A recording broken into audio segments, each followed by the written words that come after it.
My name's Tim. We're at Vanlife Festival 2024. This is a 20.8. Had it for about a year. Very, very pleased with it. It's nimble, it gets around everywhere. Tyres are brilliant. 8 gears, game changer. The range is good. It's fun to ride. It's practical. It's got the lights built into it as well, which is brilliant. It's been a godsend, really. So this is a long wheelbase Mercedes Sprinter. So the way we've got it set up, we've got a fixed bed at the back and a big garage underneath. And having this fold-up bike is brilliant because it folds up and it goes in the back of the garage. So I don't need to store it outside on any bicycle racks or anything like that, worrying about theft or security and so on. So this is real life. We're at VanFest. Excuse the mess in here, but this is what it's like when you're using van life. So this is where we've got all our stuff in there that we take away. We've got kayaks, we've got tools, we've got all sorts of bits and pieces. Famous Brompton. The Brompton hasn't been out at all this weekend, right? So it's easy to fold. So I'm sure there's multiple ways of doing it, but this is how I do it. I put the saddle down first, fold up the pedals. I then drop the handlebars. They go there. And then the last step is you fold the middle that way. And that's it, all folded up. So it's quite neat and compact. Then it's a two-handed lift. So I lift it from there and it lives in there. And then what I usually do when we're away like this, it's packed in with other luggage sort of thing. If it's not, then I can strap it to the sides or something like that to stop it falling around. And then what I do is the charging point is at the top of the seat post. So I usually charge it in situ. I've got a power outlet here and I can just run the cable over to it. I never really have to remove the seat post to charge it. I just charge it in situ. We've been to a few places, UK, Germany, France, quite a lot in Spain. We've got Gibraltar, we've got Vanlife Festival for 2023, 2024. I think Estarli, you're going to do some stickers next year, right? And then we can add to that collection.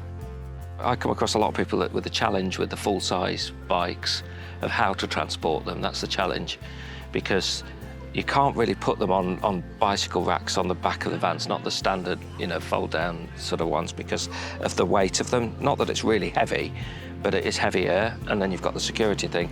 So people generally want to put them somewhere inside the van in a way that's accessible. When you get there, you can take them out. You're protecting them against the weather elements if you're travelling in bad weather. We've taken this bike around the UK, Europe, and a bit further. Often extended trips for 6-8 weeks at a time, something like that. Good. When we're back at base, I use this van as well for going to work. I'm working as well, so I can work from the van. I've got internet in the van, and I may have to go and visit clients as well. So I can park up somewhere nice in the countryside, use the bike to cycle into a client. It gives me some exercise, and I can travel maybe 20-30 minutes away into the office. I feel I've got some exercise, and the same coming back as well. I've had other bikes that are obviously with thinner tyres and so on, and this is much better for this lifestyle when you're out in the countryside.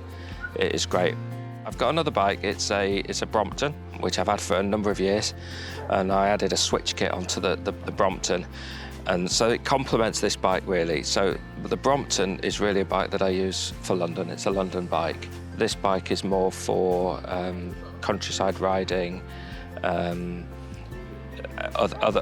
riding outside of London. We had a good 6 weeks away this winter, January, February time, 2024, and we went down through Spain and had 4 weeks around Morocco, and this bike was brilliant. I think the Brompton came out once. This was out every day. And we used it for going to the shops to get your bread and your vegetables and whatever it might be. The two do live side by side very, very comfortably. They're not competitors. I've been involved in this scene for quite a number of years. It's transformed itself now. It's a big culture. There's so many people who've got vans. You can look around at all shapes and sizes. We've got small ones, we've got 4x4 trucks with caravans, we've got medium-sized vans, big RVs, all sorts. And anything goes, really. And generally, people who use a van for this sort of stuff, they've got the same mentality of life. Let's enjoy our countryside. Let's also protect our countryside. and be responsible for it and leave no trace other than footsteps and memories, and that's the kind of phrase that people use. So everyone's of the same kind of mindset, and it's just, van life's a fantastic environment to be in.